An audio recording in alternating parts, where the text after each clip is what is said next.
we see 5 key factors which have the potential, either individually or collectively, to bring about monumental change during the coming 20 years. Factor 1. Balkanization. Throughout human history, human beings have always felt most secure when clustered in groups that are most like themselves.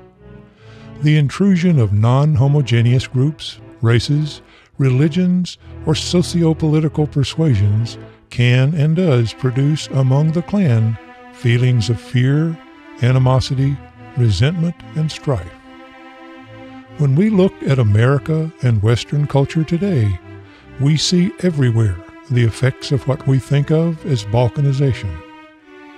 The historic American consensus was a product of Western European dominance, thought, and values. It was founded on Judeo-Christian ethics, laissez-faire capitalism, and rugged individualism.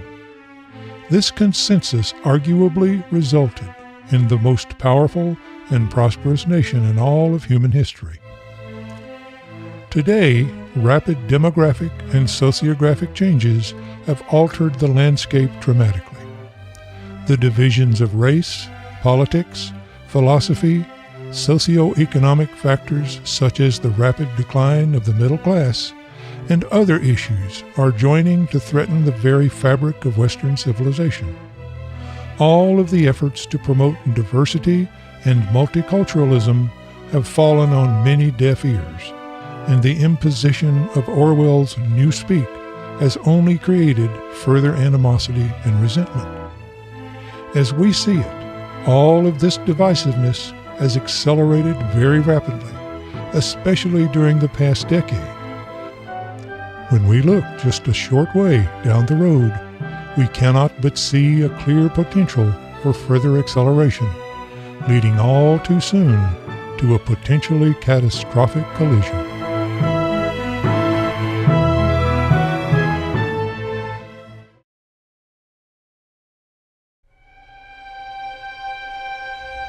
Factor 2. An economy of bubbles.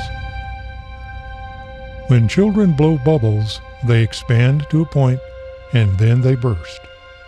As we see it, that's an apt definition of the American economy today.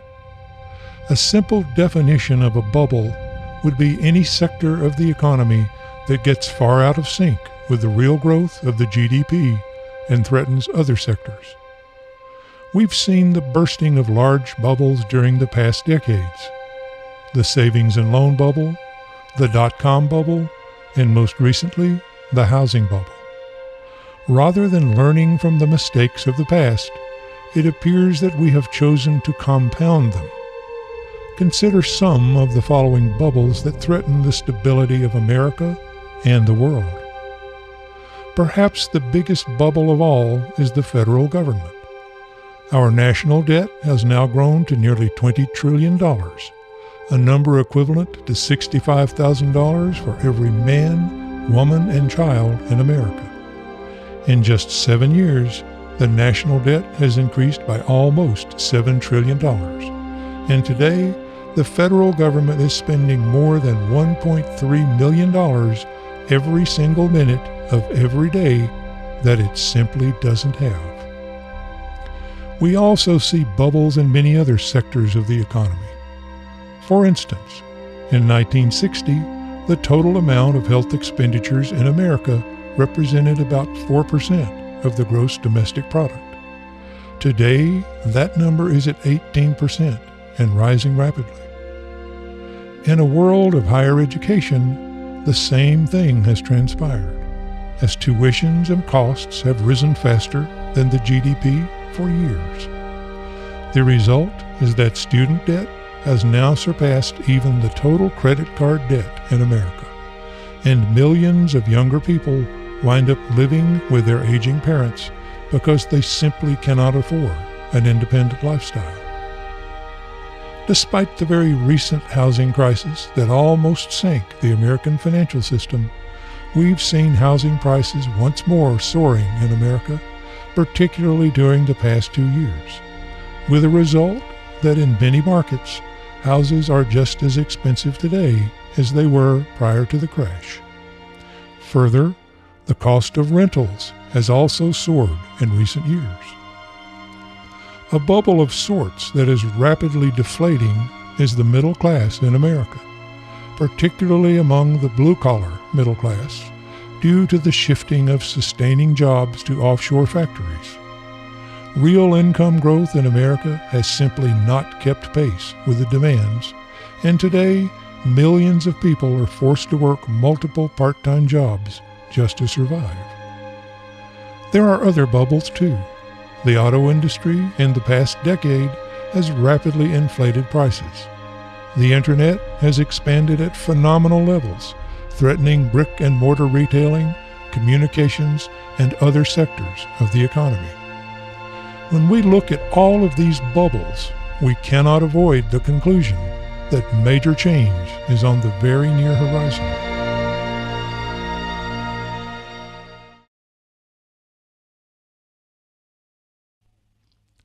Factor 3. Technology. The unprecedented acceleration of technology has produced major benefits for humanity. It has also created great perils. Science fiction writers have long been fascinated with the concept of artificial intelligence and what could happen if computers should become self-aware. Almost none of their speculations have been positive. But whether such things come to pass or not, it's true that technology is the greatest instrument of change at work in the world today. Technology has created fearsome weapons that have the capability to effectively annihilate our species.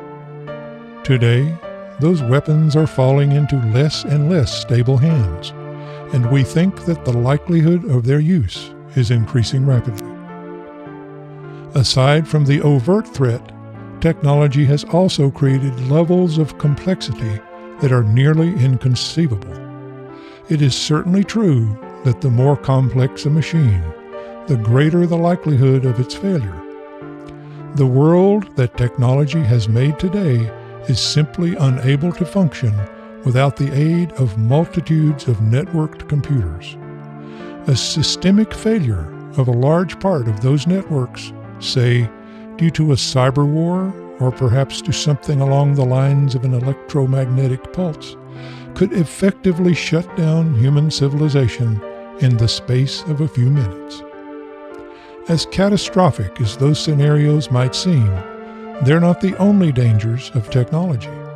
In fact, technology is upsetting the established economic and social infrastructures of many nations even now. Technology has seized control of the flow of information and concentrated it in very few hands, a truly chilling prospect.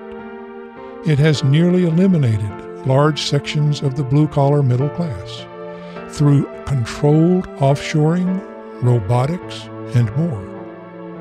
It is threatening the bedrock of the American economy, namely brick and mortar retailing, and it's important to remember that retailing represents roughly 2/3 of the American economy.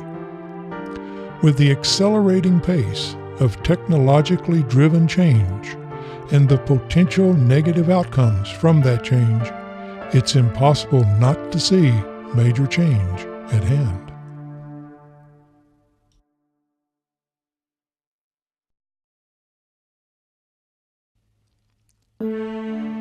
Factor 4. The dogs of war. Throughout human history, war has ever been a part of the human experience.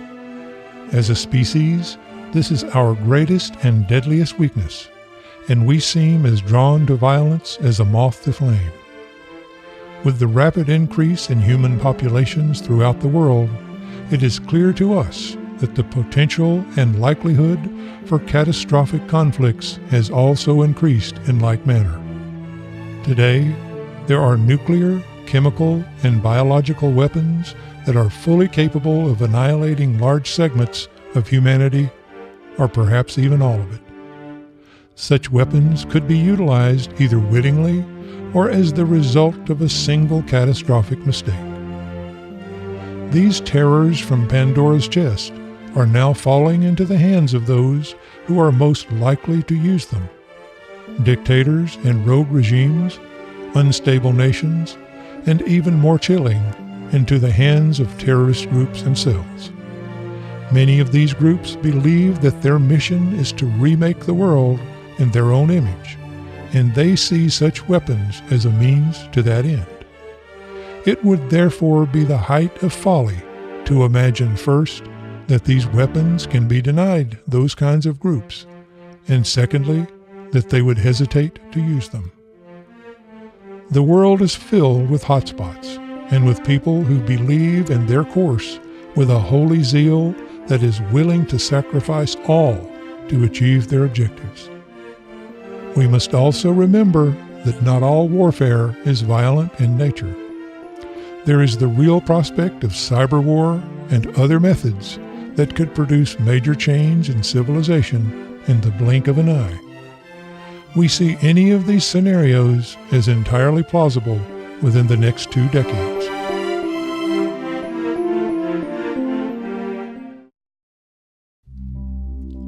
Factor 5. Population and resources. The impact of human population growth in the world has become extreme during the past century. In 1900, just 117 years ago, the population of the Earth was approximately the same as the nation of China today. Africa held fewer people than Germany and France today. The population of South America was approximately equal to that of Spain today. India is a nation with more than 4 times the population of the United States and less than 1/3 the land area. The nation of Bangladesh has a population of over 165 million people in an area the size of the state of Alabama, which just has 4.6 million people. And to us, Alabama does not seem sparsely populated. The population of the entire United States in 1900 was approximately that of California and Texas today. These are certainly mind-boggling numbers, and their significance cannot be overlooked. In order to feed and shelter and clothe the 6 billion people added to the earth since 1900, there has been nothing less than a technological miracle. A miracle which has constantly found ways and means to grow, process, and transport far more food per acre, as well as harvesting the world's resources from its oceans and wilderness areas. The infrastructure to enable this vast network has been enabled by advances in technology and is now wholly dependent on it. For all of the concerns about climate change, the fundamental and underlying issue, which seldom gets addressed, is the simple fact of population growth in the world. Every individual in the world consumes resources every day: food, energy, space, oxygen, wood, minerals, and so on. Without that consumption, people would obviously be unable to survive. Reducing the impact of climate change would in fact require reducing human populations.